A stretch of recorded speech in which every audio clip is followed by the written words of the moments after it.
ಪ್ರಿಯಾಂಕ ಖರ್ಗೆ ವಿರುದ್ಧ ರಾಜ್ಯಪಾಲರಿಗೆ ದೂರು.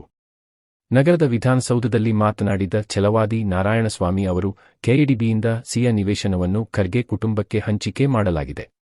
ಸಿಯ ಸೈಟ್ಗಳನ್ನು ಆಸ್ಪತ್ರೆ, ಪೋಸ್ಟ್ ಆಫೀಸ್ ಹೀಗೆ ಸಾರ್ವಜನಿಕ ಉದ್ದೇಶಕ್ಕೆಂದು ನಿರ್ಧಾರ ಮಾಡಲಾಗಿದೆ.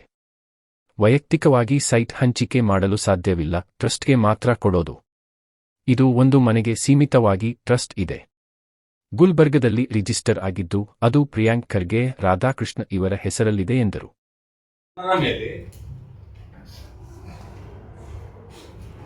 ಕಾಂಗ್ರೆಸ್ ದೌರ್ಜನ್ಯ, ವಿಶೇಷವಾಗಿ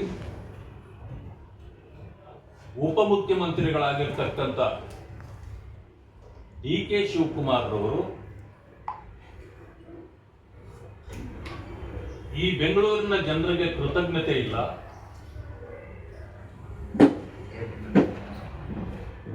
ಇವರಿಗೆ ಏನು ಮಾಡಿದ್ರು ಅಷ್ಟೇ. ಆದ್ರಿಂದಾಗಿ ಯಾರೇ ಬೈಲಿ, ವಿರೋಧ ಪಕ್ಷಗಳು ವಿರೋಧ ಎಷ್ಟೇ ಮಾಡಲಿ, ಪತ್ರಕರ್ತರು ಎಷ್ಟೇ ಬೈಲಿ, ಜನ ನಮಗೆ ಕೊಟ್ಟಿದ್ದನ್ನು ಅವರು ಬೈತಾರೆ, ನಮ್ಮನ್ನು ಉಪಯೋಗಿಸ್ಕೊಳ್ತಾರೆ, ಆಮೇಲೆ ನಮ್ಮನ್ನು ಬೈತಾರೆ. ಆದ್ದರಿಂದ ನೀರಿನ ಬೆಲೆ ನಾನು ಯಾವುದೇ ಕಾರಣಕ್ಕೂ ಹೆಚ್ಚಿಸದೆ ಬಿಡೋದಿಲ್ಲ ಅಂತಕ್ಕಂಥ ಉದ್ದಟತನದ ಮಾತುಗಳನ್ನ